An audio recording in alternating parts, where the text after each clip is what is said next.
တနေ့တာကိုငါဘယ်လိုကုန်ခဲ့တယ်လဲ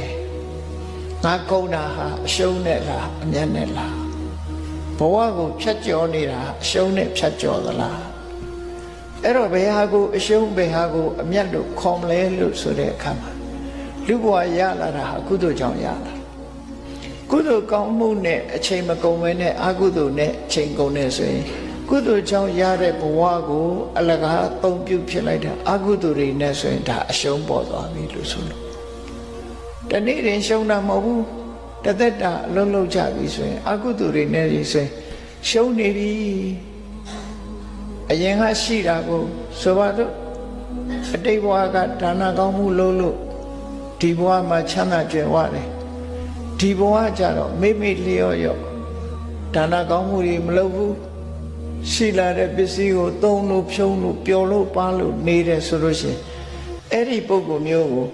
ဝိသခာเจ้าအမကြီးကခေါ်တယ်အဟောင်းစားနေတာဟာလို့ခေါ်တယ်အဟောင်းစားနေတယ်အစ်စ်မလုပ်ဘူးအဟောင်းစားတယ်လို့ခေါ်တယ်